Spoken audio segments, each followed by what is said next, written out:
Welcome to Psychoanalysis and You, the official podcast of the American Psychoanalytic Association. I'm your host, Dr. Gail Saltz.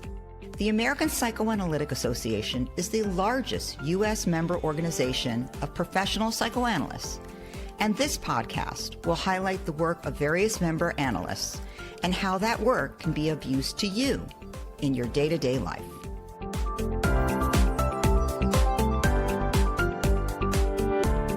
Welcome to Psychoanalysis and You. I would like to introduce my guest today, Todd Essig, Ph.D. He is a faculty and training and supervising psychoanalyst at the William Alanson White Institute. He's also an adjunct clinical professor at the NYU Postdoctoral Program in Psychoanalysis, and he is a member of the Psychotherapy Action Network Advisory Board. He's widely known as a pioneer in the innovative uses of mental health technologies, and his current area of research, writing, and teaching includes the gains and losses of psychotherapies and teletherapies, and how emerging technologies, especially AI, change self-experience and intimate relationships. He created and currently co-chairs APsA's Council on Artificial Intelligence. Previously, he co-chaired APsA's COVID-19 advisory team, for which he was awarded the Distinguished Service Award by APsA and the New York State Psychological Association. And for 10 years, until the pandemic hit, he wrote Managing Mental Wealth for Forbes. Dr. Essig maintains a private practice in New York where he treats individuals and couples. Welcome, and thanks so much for joining me today. Thanks so much for having me. Before launching into this really complicated area of the Venn diagram of psychoanalysis and AI, I did want to ask you, since you do work in this, your thoughts on telemedicine, because, of course, there have been dramatic changes in the mental health field across the board in how many practitioners are seeing their patients via telemedicine. And even some research that has looked at its efficacy being in some forms of mental health care just as good as seeing someone in person, or at least some studies say so. But what do psychoanalysts think about telemedicine? Because traditionally in psychoanalysis, right, you lie on a couch, you're in the same room. That has been the method for decades and decades. So what about telemedicine and psychoanalysis? One of the things that I've been involved in was a participant in the International Psychoanalytic Association's study of telesessions and teleanalysis that led to the changes in the procedural code for training. What I learned across that is that there's a wide spectrum. On one end of the spectrum, there are analysts who believe if you're not in the room together, it's not psychoanalytic care. On the other side of the spectrum, there are people who believe that the two contexts, in person and online, are functionally equivalent. It doesn't make a difference whether or not you see the person in person or online. It's the same psychoanalytic process. I think most of us are in the middle, where there's a recognition that a telesession can be an effective way of providing psychoanalytic care. I use the term psychoanalytic care to include psychoanalysis, what people call psychoanalytic psychotherapy, psychoanalytic group work, psychoanalytic couples work, that there is an ability to have a psychoanalytic process to provide psychoanalytic care online, and that there is a fundamental and important difference between what takes place in person and what takes place online. And the struggle is how much to value that. I think the effectiveness question is an empirical question being answered both in kind of inside everyone's individual practice about what works for them and what doesn't, as well as larger, more empirically grounded kinds of research projects. But I think that the issue is how much do you value the difference in the experience that one affords and the experience that the other affords?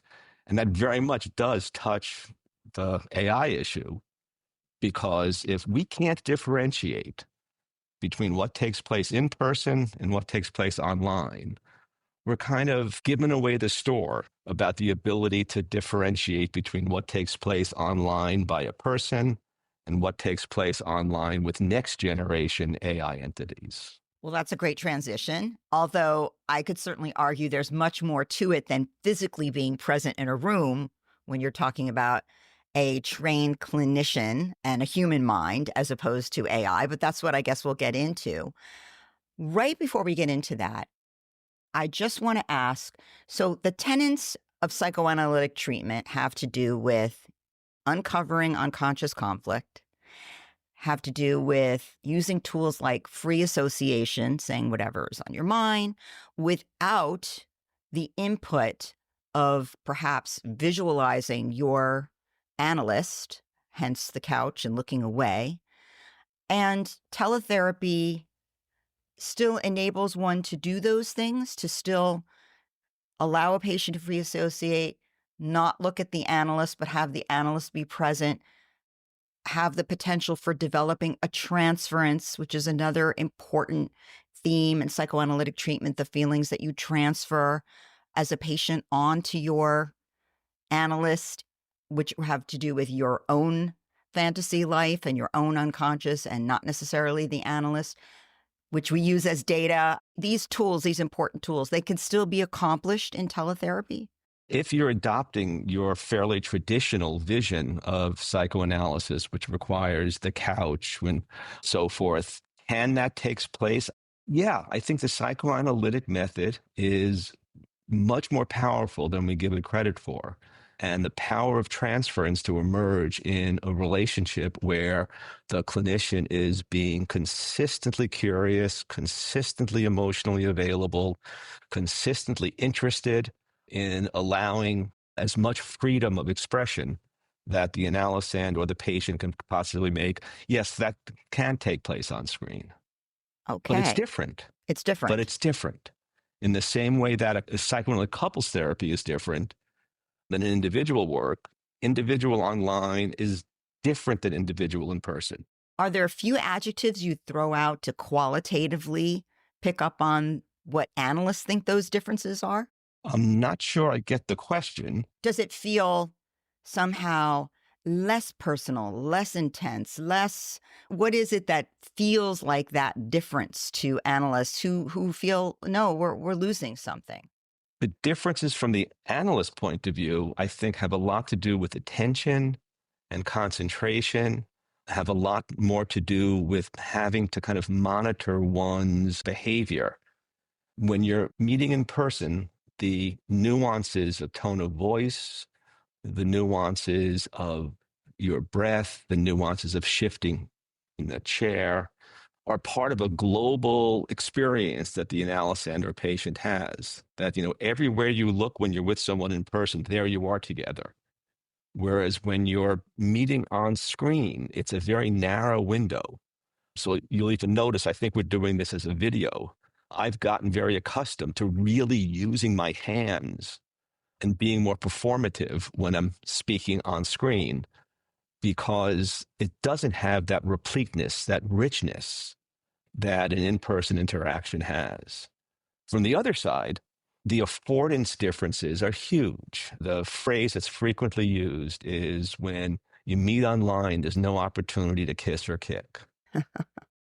That was in Julian Isaac Russell's book.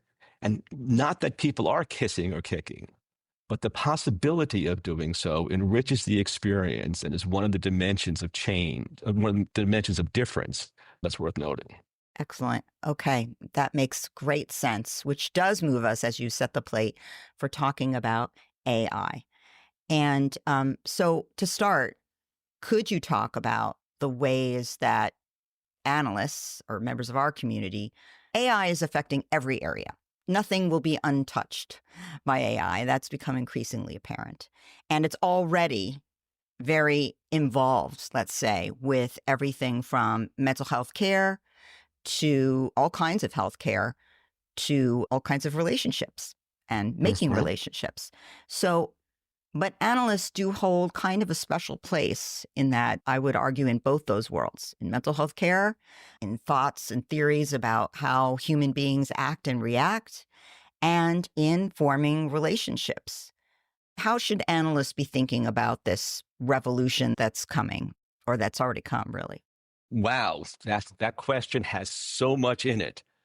the question of what ought we to do about what ought we to do about AI is, I believe, kind of the central question of our time. And for members of the analytic tradition and the analytic community, we kind of have four possibilities for how we go about thinking about it. Then after how we go about thinking about it, there's the what are we going to be thinking about? But the how we go about thinking about it, I think of in terms of four things. We can be ostriches, lemmings, monks, or activists. We can either pretend nothing is really going on. It's not that big a change. We're going to do what we do until we can't anymore. The lemming is, let's just dive in, do everything, jump off the AI cliff with the rest of culture. Then there's the monk response of, well, let's kind of retreat behind our institute walls. Let's study our sacred texts. Let's train a dwindling number of candidates. Let's treat a dwindling number of patients. But we'll kind of do our thing. And then the fourth one, which is very much at the center of what I've been trying to foment for years, is to become activists, to become psychoanalytic activists, a new kind of psychoanalytic activism designed for the age of AI. So that's where I kind of fall. And I actually make an argument that we actually have an ethical responsibility to become activists, not in the sense of do no harm, because just participating in the AI revolution, even if we participate critically as psychoanalysts, and reflectively as psychoanalysts, the AI revolution is doing harm. We know that. There's no way around that. But, so too is using saran wrap or flying on an airplane. There's going to be harm. But the other side of kind of the basic ethical principle of through inaction, not allowing harm to occur, that's where we come into play. Because the fundamental challenge as the AI revolution gathers speed is trying to make sure that AI is aligned with human values and human needs, and not just aligned with corporate profit and militaristic or oligarchic concerns. That's where we come in, that we can actually participate in the ongoing public conversation about trying to make sure that through regulation, through cultural practice, through expectations, that AI that emerges is in fact aligned with human needs and human values. So to some degree, you're advocating for, first of all, I guess we have to internally think about and understand the potential pitfalls for patient care and the use of psychoanalytic theory and thought, whether it's about patient care or social issues or education. We have to think about those pitfalls, and then we have to educate others, whether that you're saying the public at large, but policymakers and regulators. And so you're trying to embark on that. What are the pitfalls? What are the potential dangers? I mean, there's been a lot of discussion about, AI could be extremely dangerous to many, and we're already seeing the beginning of dangers, which I'm going to get to and ask your thoughts on. But basically, we need to do sort of our own internal research to understand the way that AI may and already probably is encroaching on patient care and the use of psychoanalytic thought for social issues, and help people to understand that and sort of warning them of these dangers, of ways to hone AI in a way that will keep it from committing those acts. In addition to the content that you're mentioning, we also have to make space for ourselves in the cultural conversation. Because for many years, analysts have been, the joke I frequently say is that psychoanalysis has been right there on the forefront and the vanguard of technological change as it existed 30 years ago. And this time we're not doing that. So on the Council on Artificial Intelligence, one of the things we've been doing is paying attention to regulatory and cultural outreach projects. We met with, for example, the American Academy of Arts and Sciences Mental Health Committee, and heard them basically say that they believe the future of mental health are chatbots. And we presented an alternate vision of chatbots as essentially a pharmacon, something which is both remedy and poison, and that we have to pay attention to the poison as well as the remedy, and that the best use of AI in mental health care and to kind of help resolve and help address the The real crisis in the mental health care delivery system, where need so far exceeds available care, is to use AI to help kind of create and develop larger, better skilled human networks of people providing people providing mental health care. So we kind of made those two arguments. Another thing we're doing is that there's a new nonprofit called fathom.org, and they're convening thought leaders to address the social concerns of AI with the goal of establishing principles for a regulatory framework that will be presented to legislatures and so forth. And the people who are doing that are, have a real track record of that. And we've been able to secure a seat at the table where they're hosting a workshop of, I think there's 150 people, a week retreat. And we've got one of the invites to that as one of the thought leaders in trying to understand what needs to be done to establish values and principles that could be part of an eventual regulatory framework. They're making a comment that psychoanalysts certainly, and you're certainly putting forth that argument, that psychoanalysts and the principles and the theories of psychoanalysis can play or do play a very important role in the way society manages itself, let's say. And people. Well, back to Freud's, civilization and its discontents, and how do we remain a civil society in these troubled times. I think psychoanalysts would have plenty to say on that topic. But as you're saying, in interpersonal relationships, which is in the office something analysts deal with day to day, and to bring it to one of the dangers that you brought up that's already, I think, very evident to pretty much the public at large, is this issue of people having relationships with chatbots. And sometimes those relationships might be comforting. Sometimes those relationships feel, to people who experience them, incredibly intimate. People develop romantic feelings and sexual feelings, and there have been dangers. There have been cases of people who have harmed themselves as a result of what they feel was a failed or upsetting breakup with a chatbot, or a chatbot told them, went off. This is another danger of AI, when the AI sort of goes off the rails as far as people are concerned and tells them to do things that, or engage in things that aren't good for them. How do psychoanalysts think about how a human mind can truly have an intimate relationship with a chatbot? That's very much at the center of what we can contribute, because as psychoanalysts, what we understand are relationships, how 2 people, 3 people, 4 people relate. We have a lot of tools in our conceptual toolkit for understanding these. Unfortunately, as I'm going to hopefully not bollocks up because it's a complex argument, we need something new.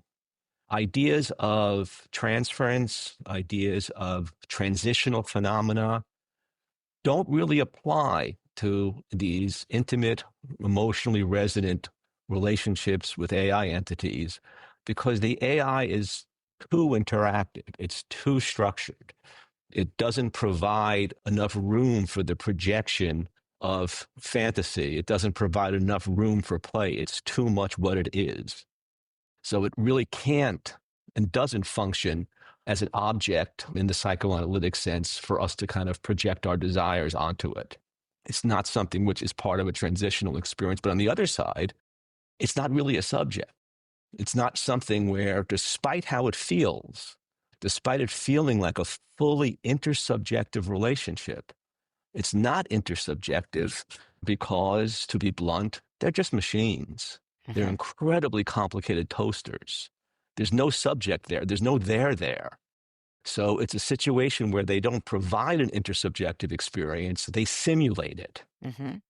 So what happens is that to have a relationship with a simulation of intersubjectivity requires a kind of dual consciousness. It requires a dual consciousness of being simultaneously in the intersubjective moment and also outside the intersubjective moment. I've been calling this kind of relationship techno-subjunctive, a kind of as-if illusion in the sense of a perceptual illusion, an illusion of intersubjectivity. And techno-subjunctivity exists along a dimension. Those tragic cases you mentioned are all examples where the as-ifness got lost and the illusion got experienced as a reality. The illusion became a delusion. On the other end of the spectrum, we have people who absolutely refuse to participate in any kind of meaningful way because it's just a darn machine. And so they're on the other end of the spectrum, not tragic. There, the harm is the way of inactivity allowing harm to occur because they're not participating in the world that's emerging. But for most people in the middle, these techno-subjunctive relationships require a kind of double consciousness, not that dissimilar to the double consciousness at the foundation for psychoanalytic care, which is the double consciousness of transference and the real relationship. But when a psychoanalyst is sitting with you, the analyst points out that double consciousness, right? The analyst is able to help you, or let's say put guardrails on, that this is at once the feelings that you have, and they're important data for us to understand because they will tell us something about you and help you. At the same time, they're able to remind you only in the psychoanalytic office, only in this therapeutic relationship. This is manufactured to some degree, right? As part of a treatment, and give various other cues to help you. Hopefully that's our job, right? To not have you become essentially delusional about this relationship in your life overall. But in the case of people getting together with chatbots, there are no guardrails, right? There is no other to let you know that this is. And so are there some people for whom this is more dangerous, who are more likely to have difficulty maintaining that dual? Yeah. Of course there are, but I have to take exception to your saying there are no guardrails. I mean, if you have a conversation, one of the things I did before we met today, because I just get my thoughts together, is I had a conversation with Claude, which is one of the frontier LLMs, about all the possible topics we could talk about. And whenever I would refer to it as an intersubjective connection, Claude would come back and say, no, it's not. Your techno-subjectivity is what's happening here. Don't forget, I'm just a machine. But you asked Claude that in some format. So the point being that those guardrails can be present. The question is, how do we design, and this is where we come in as psychoanalysts, how can we kind of create AI guardrails so that those people who are prone to a delusional loss of the subjunctive nature of the relationship are protected? Mm-hmm. The tragic example that I think you were referencing was that young man who killed himself in response to a character.ai relationship with a Game of Thrones character. In response to that, character AI put on the screen, on the top and the bottom, statements, "This is fiction, do not believe what this is." That is a remarkably inefficient guardrail, but it's an indication that that's the kind of thing that we have to build AI entities that serve human needs. The problem is that these companies, what they're trying to do is to build AI chatbot experiences that maximize user engagement, to repeat the same mistake that was made with social media that caused so much suffering unnecessarily. So by creating a space for psychoanalysts to contribute to the conversation, hopefully we can begin to kind of have some effect and put in place guardrails around human needs and not just kind of corporate-fueled user engagement. So a guardrail in your saying would, for example, be, of course, this is a difficult battle all around, corporate needs and desires versus humanity, social good, but would be essentially a chatbot who is programmed to continually reinforce that they are just that, a chatbot. That could be part of it, but I think the guardrails aren't just technological. They're also personal and cultural, that parents need to know when their kids are spending time in chatbot relationships and perhaps being involved in that. Clinicians need to know and begin to understand those who will be having trouble with chatbots and those who aren't going to be having trouble with chatbots. there's a lot of work to be done, not just on the technological side, but also on the human side. So from a research perspective, if we could identify who's at high risk and educate the public about that, obviously that would be different categories of people who tend to be more obsessive, or people who, as you're saying, relationally are susceptible, and or even in terms of reality testing might be more susceptible. We need to have that come into the public discourse, parenting education, classrooms. What about the fact, though, that mental health care has turned to and is turning to using chatbots? What are the risks there? The risk is that people are going to be hurt and people are going to suffer. As you pointed out, right, there are a dearth of mental health professionals. That is only going to grow as the need grows. And actually, we're looking at least in the field of psychiatry, for example, there is definitely going to be a dip in the number of available, well-trained psychiatrists across the country as a group ages out before another group that actually is increasing, a young group, is coming in. So experienced people in the middle, we're looking at a dip. There'll be fewer, particularly child and adolescent mental health professionals, particularly in some parts of the country, there's like no availability. So we have this need. As you brought up, corporations see a window for themselves. Government and policymakers see a less expensive fix in their minds. On one side, there's a deep desire to have this be at least the Band-Aid that can manage this issue. But as you're bringing up, right, there really are dangers, especially if it's seen as an equivalency, especially if it's seen as for everyone. So what can we, you and your group and the platforms, what can we do to inform about the limits so that there's sort of a hard stop at certain places? Where should those hard stops be? I wish I had a specific answer to that. If I did, and whoever comes up with that, we're talking Nobel Prize time. But I do think it's important to point out, one of the conversations we had inside the Council on Artificial Intelligence is, what are we trying to protect going forward? Are we trying to protect the way we practice? Are we trying to protect the practice of the students we're currently training? Or are we trying to protect psychoanalytic care and psychoanalytic thinking? The struggle was, as much as we want the first to happen, the real issue is we have to do the second. So that if artificial intelligence can provide actual help, then I think it's something we should kind of embrace and go after. The problem is that technological advances happen so much more quickly than research gets done. And there's a tremendous push to throw things out into the marketplace and let these things live in the wild without there being a sufficient understanding of what they're doing. For example, right before the pandemic, a AI-based CBT program called Wobot was launched. And it was launched with an RCT that showed that over a period of time, it significantly decreased depression and anxiety in comparison to no treatment. I thought that was a ridiculous piece of research, because just about anything in comparison to no treatment is better. Well, I could argue about that. I'm getting to research. Okay.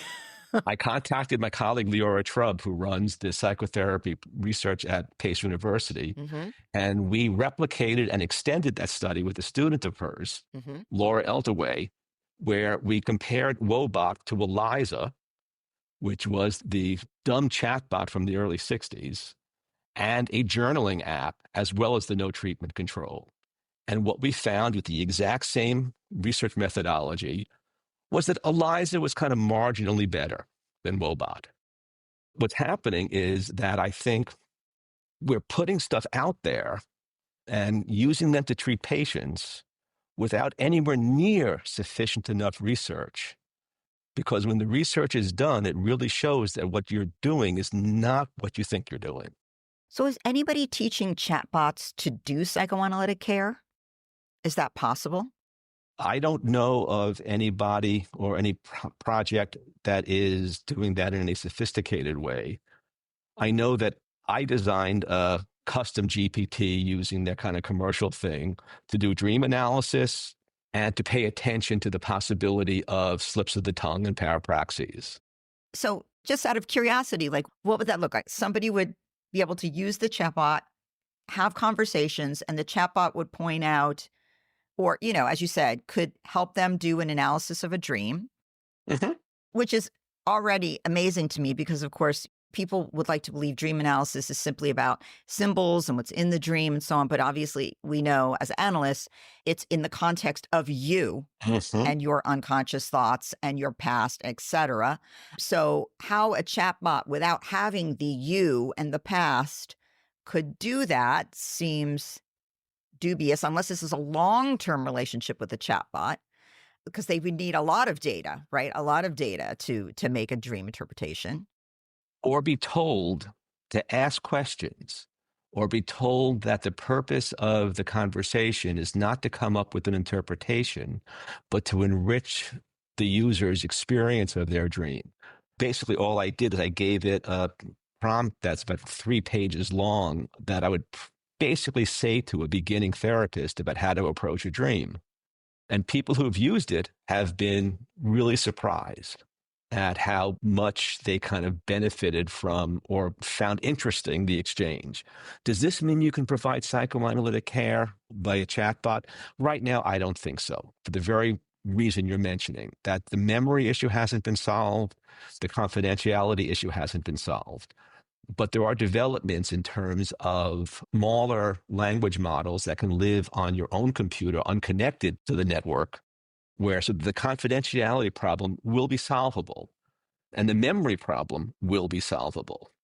I think we have to accept the reality that within a few years, there would be able to be an AI chatbot that can provide a good enough simulation of analytic presence to be able to conduct an analytic treatment.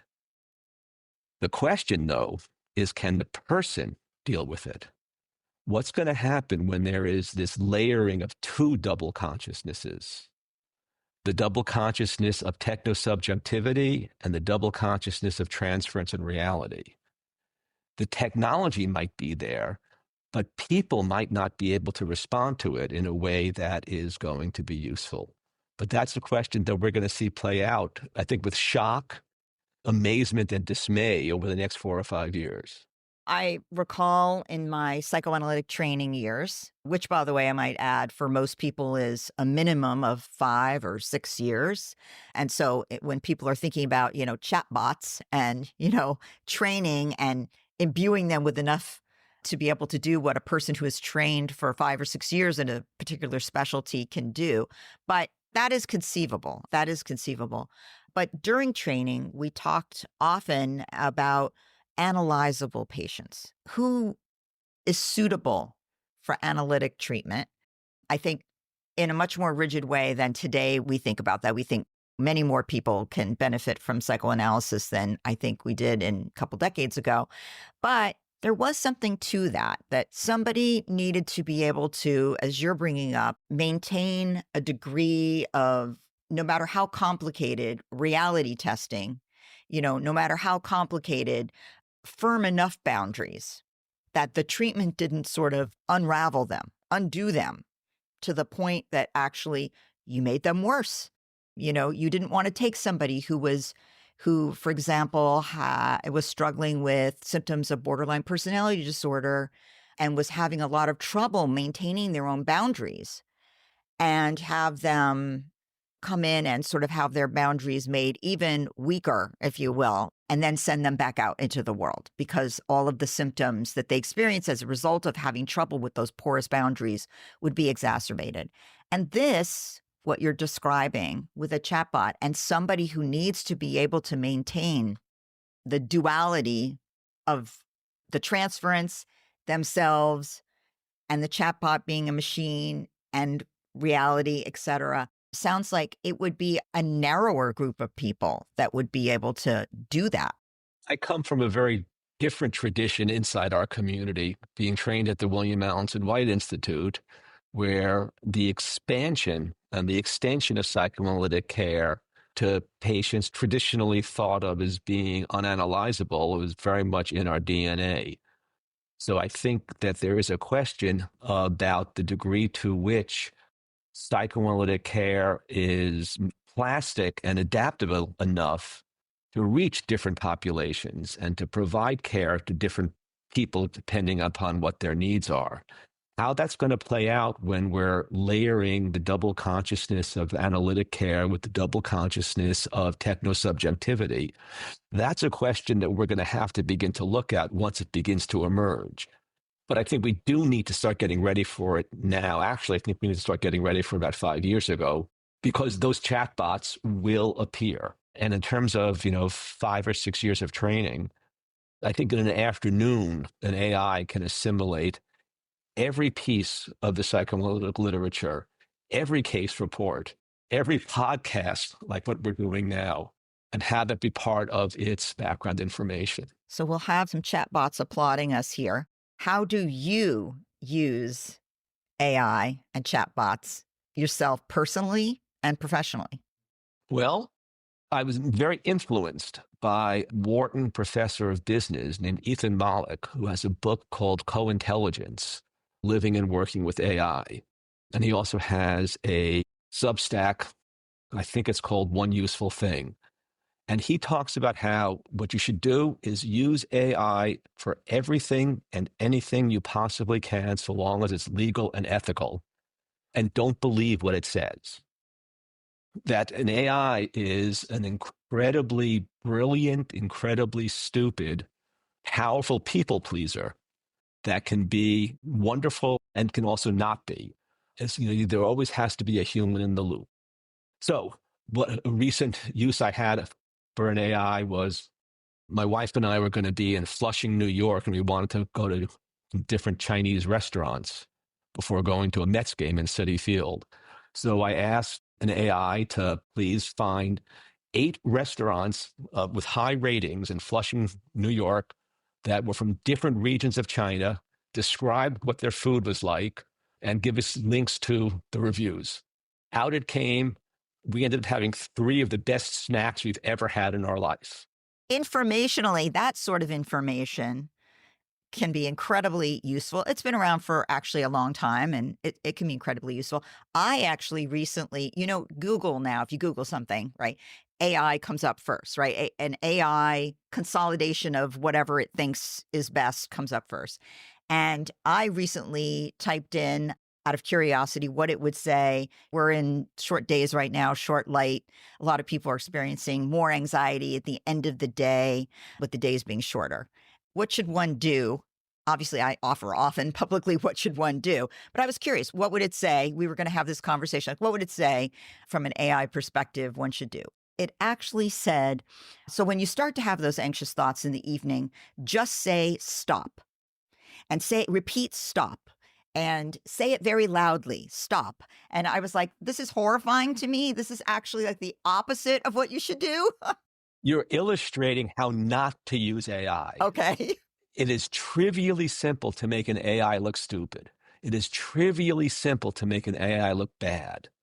That's not the issue. If you're really looking for that, you should go to an actual use GPT in search mode, or use something called perplexity.ai, which is an AI that uses the OpenAI LLM, but does it as a web searcher. Ask for multiple answers. An AI is different than every other computer thing we've ever used in 2 very important ways. One, you can give it the same instruction over and over and get radically different responses. No matter how many times you put 2 plus 2 into a calculator, you're going to get 4. But you do that with AI, and you're going to get 50 million different responses. The other thing is that AI is response promiscuous. So never ask just for one response, ask for 10. And then pick the one that's best, because you always got to be the human in the loop. So the human has to have some sense of what's best. I'm just pointing out, in terms of psychoanalytic care or even our profession, this is so seductive and yet often, as you're saying, incorrect. how do you professionally, so you have super educated yourself, right? Super educated yourself. So well, okay, but I'm just saying, like, you're able to have those many responses and go, I like this one, or I think this one makes sense, or this one sounds wrong to me. But the public at large is Googling it and they're getting the wrong answer. Absolutely. But I think that's the result of corporate greed, not AI technology. And I think we have to be clear in our minds between using AI for human needs and human purposes and using AI for corporate purposes, militarized purposes, and oligarchic purposes. One way, just professionally, that I've been using it, a couple of ways. I find it invaluable in creating lecture notes for a class. It saves me hours. I've also embarked on a book project that I have absolutely not enough time to do. So I am trying to kind of fit it into 20 minutes here, a half hour here. And I've made a custom GPT to be a writing coach, accountability partner, who actually, after I described the project and I gave the proposal and all this kind of stuff, said, you need to come up with, short 15-minute to 30-minute tasks that can be done in sequence so that I can kind of get this thing done. And I update it each time, and it's been very helpful in helping me stay organized and get focused. That's an example of where I'm using it in a way I think is productive. It can be your assistant, but you're still the author and you have to check its work. You have to guide it. 100%. 100%. There's always got to be a human in the loop. So you have embarked on this huge task that hopefully other analysts are joining in. And really what I think you're telling us is how important it is that analysts take the healthcare position, the ethical position, because psychoanalysis rides both those tracks. It's a medium of healthcare. It's also a commenter on and potential guide for the pitfalls and ethical dilemmas and moral necessities of society and human-to-human interaction. And that we as analysts are really important in this conversation of how are we going to prevent this from being misused. I like your social media analogy was a great one. We took the genie out of the bottle with no guardrails and no advice at all. And we're seeing, not to say that there aren't good things. Yep. Not to say that there aren't good things, but that we are seeing a lot of the terrible dangers, and that we seem to, because it's already so far out of the bottle, we really have no way of putting it back. You're sort of analogously saying, well, we have an opportunity, wish it were earlier, but somewhat early in the development, to really try at least to prevent those dangers. So I think analysts need to be part of the AI revolution in order for our point of view to be taken seriously. And there are many reasons to do this, that we have to be kind of fully engaged and participants within the AI revolution for clinical reasons. Our patients are going to have increasing experience with and problems with AI. And if we're not part of the world that they're part of, we won't be able to help them. There are utilitarian reasons in that if we don't use AI, we're not going to have the efficiencies, either in organizations or in education, to actually participate. Mm-hmm. There are epistemological reasons. If we don't use the things, if we don't have procedural knowledge, we're not really going to be able to have grounded, reflective, critical perspectives. And the big one, I think, is fear. This is an anxious change. And looking under the bed to see if the boogeyman is there, you kind of have to do that. And if you actually use AI in a productive way, in the way that, I was trying to suggest about always being the human in the loop, not taking it too seriously, asking for multiple responses, using it frequently, trying to find ways to make it work, we'll look under the bed to see that the boogeyman is there and finally be able to see the dirty socks and the dust bunnies. So I think fear is a real reason to motivate us to kind of not avoid it and ostrich ourselves. Right. But to really participate, but not as lemmings. Because there is reasonable fear. There are reasonable Absolutely. concerns. There are things to be, Huge.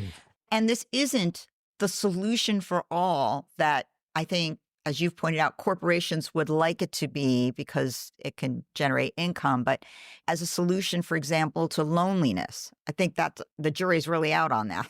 Like these aren't humans. They are robots. Can this really solve our public health loneliness crisis? And I just read a study which looked at AI use among college students, and it reduced loneliness. But again, it also increased time spent alone and away from other people. It's a pharmacon. It's remedy and poison.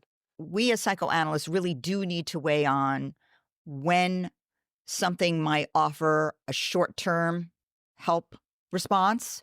Like in this case, you're saying it may be that a study shows in the moment, in the day, in the week, that it might make someone feel less lonely, but that in the long term, it's actually more isolating because you're even less likely to be interacting with another human that could sustain you and be really the antidote to loneliness, which is actual intimate relationships. And so it may actually serve to be, in a way, more harmful in the long term for the college student. We don't know yet. Of course, by research, we don't know yet. But much like CBT is really excellent for some very short-term problem, fix, help, it may not be for longer term in the way that psychoanalysis, for example, is a longer term character structure, unconscious conflict, long-term patterns of behavior and relating and so on.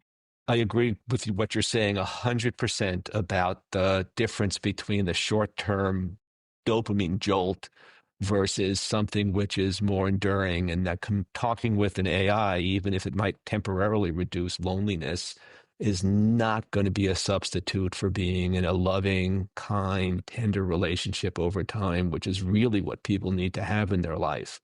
And there's another dimension to this of there being different kinds of short-term kinds of solutions.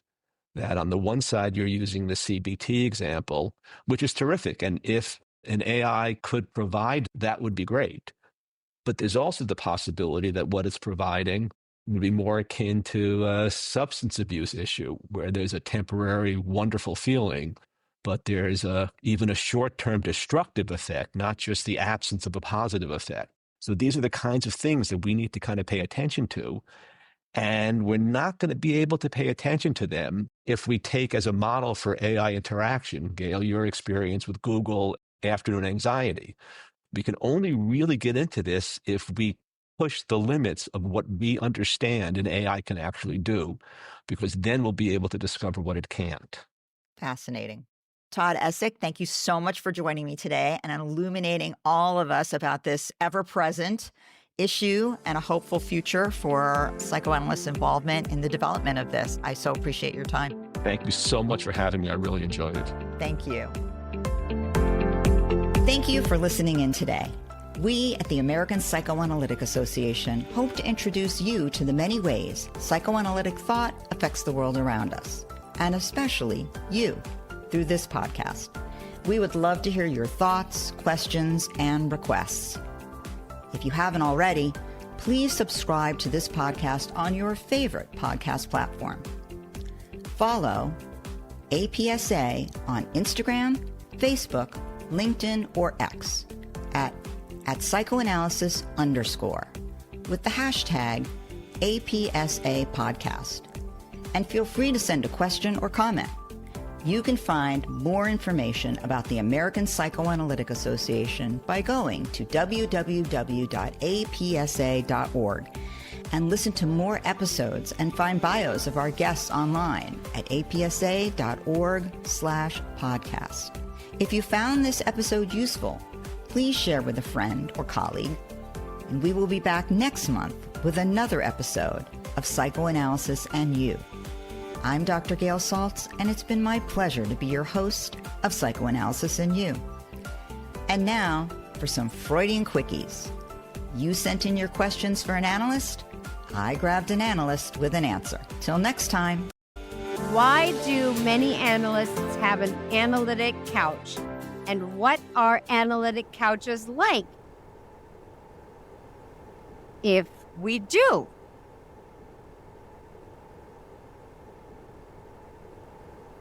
Analytic couches need to be comfortable and create an atmosphere where people feel like they can say whatever they want. People have to be vulnerable when they're in these conversations, and couch allows you to be open. It's two questions. Why do many analysts have an analytic couch? Analysts have analytic couches for at least three reasons. One is history.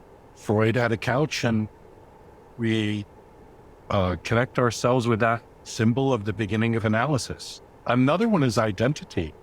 It sort of feels like you're not quite an analyst unless you have a couch. My first analytic supervisor suggested that I was ambivalent about being an analyst since I couldn't afford a couch yet and didn't have one. But probably the main reason is that it's a very important and useful tool to be able to free one's vision from the analyst. Allows the patient to go more deeply inward and look more clearly at their own internal world without having to gauge it against the analyst's reactions. What are our couches like if we do have couches? Our couches say a lot about us. We think as analysts that we are blank slates. We're not. We are always showing who we are, and our couches are as individual analysts are. Some couches are very classical and draped with rugs like Freud. Some are very modern and clean with absolutely nothing on them except that sort of mid-century style modern. And some are like a living room couch where people can lie down or have family meetings or just be cozy. Analysts have an analytic couch in order to allow our patients to relax and free associate without having to be burdened by ordinary social obligations, such as eye contact and managing facial expressions and so on. But really, many analysts don't have an analytic couch and work face-to-face. And if we do have an analytic couch, they can come in a variety of different sizes, shapes, colors, and so on. They're just as varied as there are analysts.